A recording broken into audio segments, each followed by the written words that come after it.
एक बार की बात है, एक गांव में एक बड़ा सा बरगद का पेड़ था। वो पेड़ करीब 100 साल पुराना था। वैसे तो उस गांव में बहुत सारे पेड़ थे, लेकिन ये बरगद का पेड़ बहुत सारे पक्षियों का घर था। बहुत सी चिड़िया अपना घोंसला बनाकर उस पेड़ पर रहती थी। उनमें से एक चिड़िया थी टुनटुनी। वो एक छोटी सी चिड़िया थी। वो दिन भर अपने पति के साथ इधर उधर दाना ढूंढकर शाम को अपने घोंसले में आकर सो जाती थी। गर्मियों का मौसम आ रहा था। टुनटुनी चिड़िया के पति ने उससे कहा, मैं सोच रहा हूँ क्यों ना हम एक बड़ा घोंसला बनाएं जिसमें हम आराम से रह सके। हमारे बच्चे भी जल्दी ही इस दुनिया में आने वाले हैं। मैं नहीं चाहता उन्हें कोई परेशानी हो, इसलिए हम दोनों मिलकर अपना घोंसला बना लेते हैं। हाँ, आपने सही सोचा जी। अंडे देने का समय भी निकट आ रहा है। बड़ा घोंसला होगा तो अच्छा होगा। हमारे बच्चे भी अच्छे से बड़े हो पाएंगे।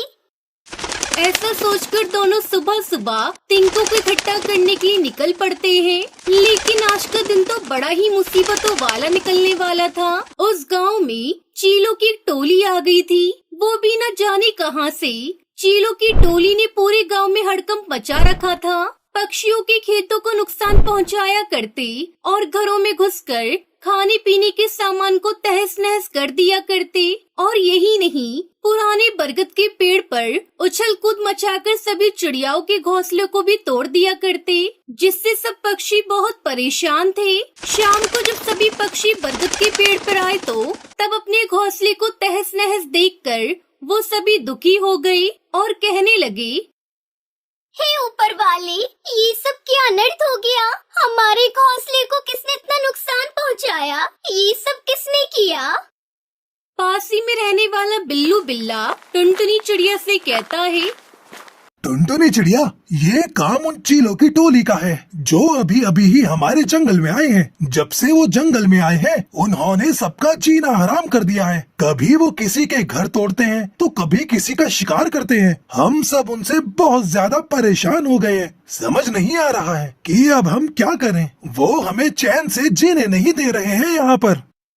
ये सब सुनकर टुनटुनी चिड़िया कहती है, अच्छा, तो ये तो बहुत ही गलत बात है। भला हमारे घोंसले को तोड़कर उन्हें क्या मिलेगा? हम सबको उनके पास जाकर उनसे पूछना चाहिए, वो सब हमारे साथ ऐसा क्यों कर रहे हैं? हमने उनका क्या बिगाड़ा है?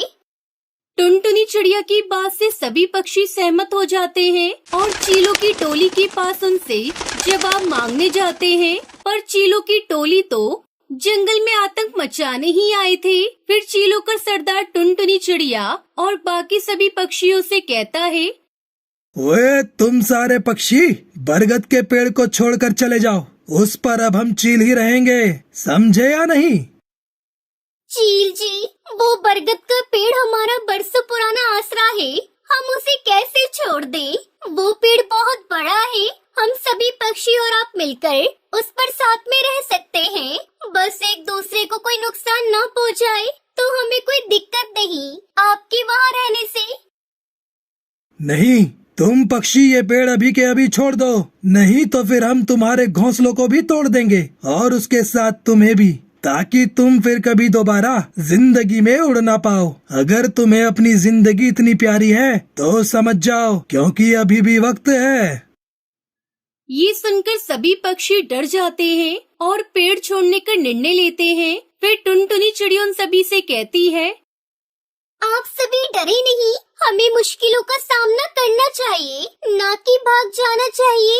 यदि आप मेरा साथ दे तो हम इन चीलों को सबक सिखा सकते हैं, जिससे कभी भी इस बरगद के पेड़ पर नहीं आएंगे। आप सब मुझ पर भरोसा रखिए। बस जैसा मैं कहती हूँ वैसा आप सब करना, ठीक है? सभी पक्षी टुनटुनी चिड़िया की बात मान जाते हैं। अब दूसरे दिन सुबह टुनटुनी चिड़िया सभी पक्षियों से कहती है, आज हम अपना घोंसला फिर से बनाएंगे, पर आज आप सभी को बड़े बड़े कांटे भी घोंसले में छुपाने होंगे। फिर देखिएगा इन चीलों को कैसी सजा मिलती है। इन सबको अपनी नानी याद आ जाएगी। हाँ नहीं तो। ये तय करके सभी पक्षी तिनकों और कांटों को इकट्ठा करने निकल पड़ते हैं। कुछ ही देर में सभी पक्षी अपना घोंसला बड़े बड़े कांटों से बना लेते हैं। शाम होने से पहले चीलों की टोली बरगद के पेड़ पर आती है और जैसे ही वो चील चिड़ियाओं के घोंसले को तोड़ने लगते हैं, सभी चीलों की चीख निकल जाती है क्योंकि बड़े बड़े कांटे जिन्हें चुभ जाते हैं। मर गया रे, ये क्या चुभ, अरे कांटा चुभा दिया, अरे आई, ओए माँ भागो रे यहाँ से, अगर अपनी जिंदगी प्यारी है तो भागो रे। ए टुनटुनी चिड़िया, मैं तुझे बिल्कुल नहीं छोड़ूंगा, वक्त आने दे, तुझसे इस चोट का बदला लेकर ही रहूंगा। ये कहकर पूरी की पूरी चीलों की टोली अब गांव छोड़कर भाग जाती है। तो देखा दोस्तों, कैसे उन सब चीलों को उनकी नानी याद दिला दी हमने। अब वो भूलकर कभी इस गांव में कदम नहीं रखेंगे। हाँ नहीं तो। हाँ टुनटुनी, तुम सही कह रही हो, लेकिन ये सब हुआ भी तुम्हारी वजह से। तुम्हारा धन्यवाद, वरना हम सब ने तो हार ही मान ली थी और इस गांव को छोड़कर कर जाने ही वाले थे। वो तो समय रहते हमें तुम्हारी बात समझ आ गई। तो देखा दोस्तों आपने किस तरह टुनटुनी चिड़िया ने अपनी बुद्धिमानी से अपने घर के साथ साथ सभी पक्षियों का घर भी बचा लिया।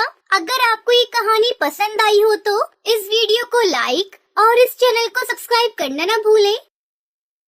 चिंटू चिड़ा की पत्नी टोनी ने एक दिन पहले ही एक चिड़िया को जन्म दिया था, जिसे जितनी बार वो देखता उसका सर भारी हो जाता।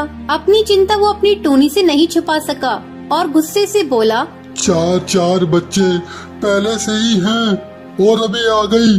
मैं ठहरा मामूली दिहाड़ी मजदूर, कैसे पालूंगा इतने सारे बच्चों को। चिंटू की पत्नी उसकी बातों का क्या जवाब देती। कभी वो नन्ही बच्ची की ओर देखती, कभी चिंटू की ओर। एक दिन दोपहर की बात है, चिंटू अपने टूटे फूटे घोंसले के बाहर चुपचाप बैठा हुआ था। तभी वहाँ पर एक बहुत ही अमीर कौवा सेठ आता है, जिसका नाम कड़कनाथ था। क्या तुम्हारे यहाँ किसी चिड़िया का जन्म हुआ है? कड़कनाथ की बातों को सुनकर चिंटू उसे घूर घूर कर देखने लगा और चौंकते हुए बोला, कन्या, हाँ, कुछ दिन पहले मेरी पत्नी ने एक चिड़िया को जन्म दिया है, लेकिन आपको कैसे पता? अरे ये सब बात छुपती थोड़ी है। वैसे क्या तुम मुझे वो चिड़िया दे सकते हो? ऐसा है कि मैंने संतान हूँ और आपकी चिड़िया को गोद लेना चाहता हूँ। चिंटू एक बार फिर उसे घूर घूर कर देखने लगा और उनसे बोला, साहब, मैं बहुत ही गरीब हूँ, किसी तरह अपने परिवार की 2 टाइम की रोटी कमाता हूँ।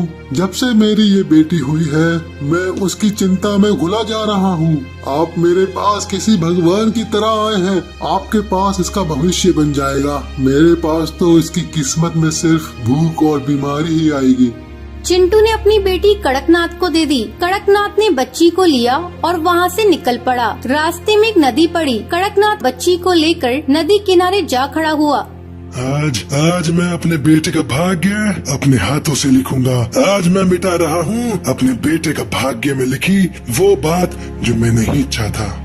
ये कहकर कड़कनाथ सेठ ने उस नन्ही चिड़िया को नदी में फेंक दिया। कड़कनाथ सेठ एक बहुत बड़े ज्योतिषी थे, वो भविष्य देख सकते थे। यही नहीं, किसी की जन्म कुंडली पढ़कर जिसके बारे में जो कह दिया वो हो जाता था। उनका कहा कभी नहीं बदलता। कुछ ही दिन पहले की बात है, वो अपने बेटे कालू की जन्म कुंडली देख रहे थे।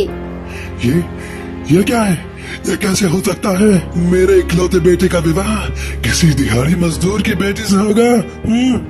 कड़कनाथ ने अपनी आंखें बंद की और उस चिड़िया को देखने लगे। पल भर में ही उनकी आंखों के आगे टूनी चिड़िया की बेटी आ गई। उन्होंने अपनी आंखें खोली और मैं भविष्य देख सकता हूँ तो भविष्य बदल भी सकता हूँ। मैं बदल दूंगा अपने बेटे का भविष्य, मार दूंगा उस चिड़िया को।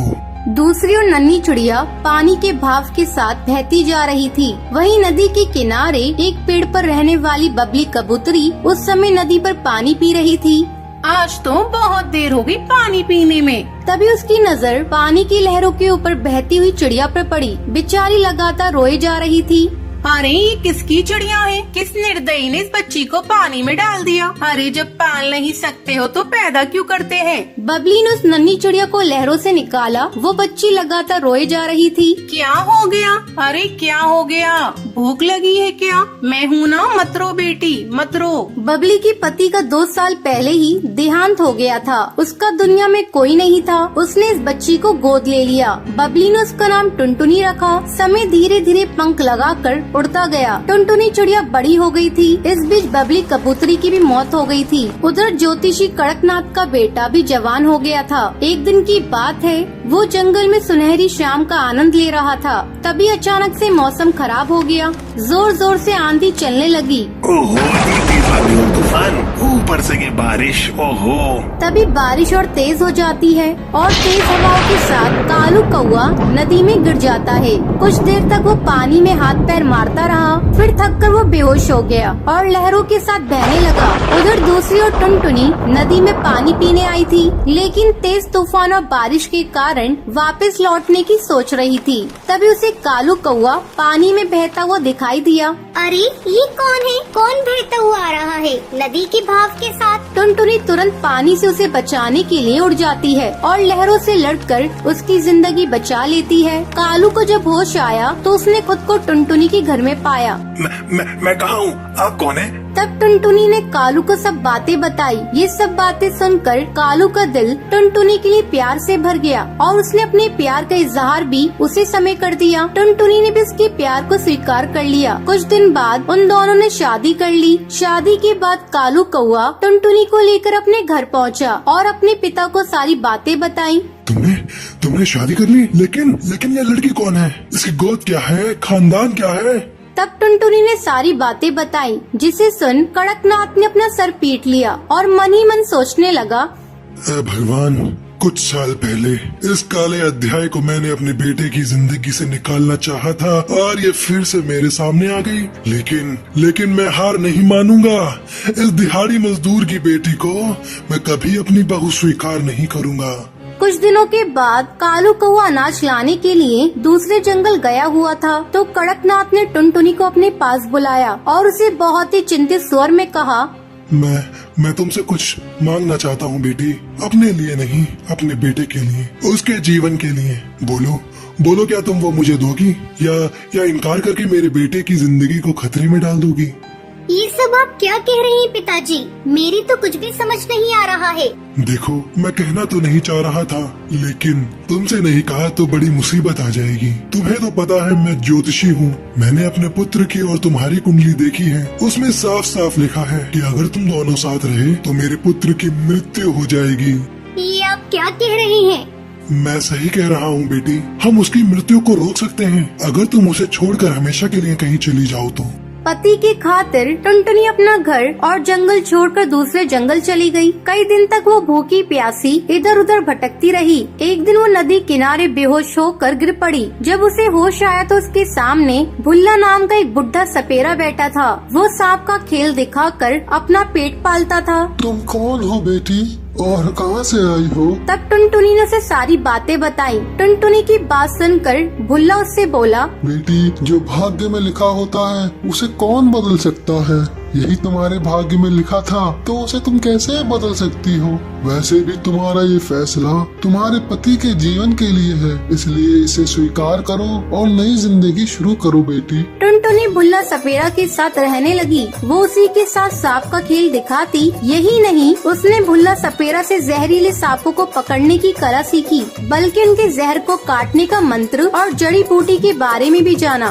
बेटी, तुम में गजब की प्रतिभा है। मैंने अपना पूरा जीवन इन जहरीले सांपों के जहर की काठ और मंत्र को जानने में लगा दिया, लेकिन तुमने तो कम ही समय में सब कुछ सीख लिया। समय फिर से गुजरने लगा। इस बीच कड़कनाथ सेठ और कालू कौआ दूसरे जंगल किसी रिश्तेदार के यहाँ आए हुए थे। वो दोनों एक कमरे में सो रहे थे। तभी पता नहीं वहाँ कहाँ से एक जहरीला सांप आया।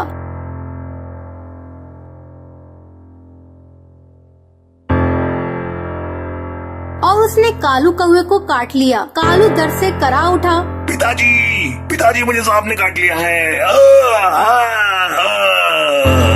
ये बोलते हुए कालू के मुंह से झाग निकलने लगे और वो बेहोश हो गया। कड़कनाथ ने जब अपने बेटे की स्थिति देखी तो उसका दिल जोर जोर से धड़कने लगा। उसने आसपास के पक्षियों से मदद की गुहार लगाई। तभी किसी ने उसे सांप का जहर उतारने वाले के पास जाने को कहा। तब कड़कनाथ ने पूछा, कहाँ मिलेगा?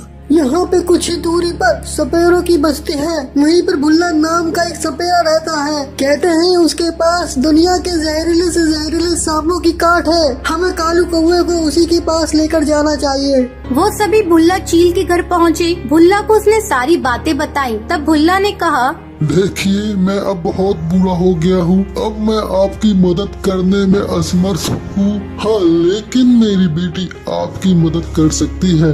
उसके बाद उसने टुनटुनी को आवाज दी। टुनटुनी को देखते ही कड़कनाथ सेठ की आंखें फटी की फटी रह गईं। उसने लाचार निगाहों से उसकी ओर देखा। टुनटुनी अपने ससुर को पहचान गई। वो तुरंत जंगल से जड़ी बूटी लेकर आई और उसका लेप अपने पति कालू को लगाया, जिसके बाद उसकी जान बच गई। जैसे ही कालू को होश आया तो उसने अपने सामने टुनटुनी को देखा। टुनटुनी, तुम जिंदा हो?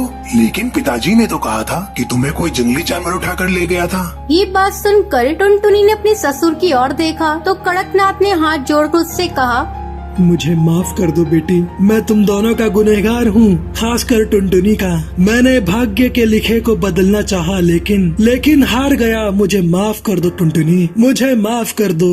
उसके बाद कड़कनाथ ने सारी कहानी उन दोनों को बताई, जिसे सुनकर कालू को अपने पिता से नफरत हो गई। तब टुनटुनी ने कालू को अपने पिता को माफ करने को कहा। उसके बाद वो सभी खुशी खुशी रहने लगते हैं। तो ये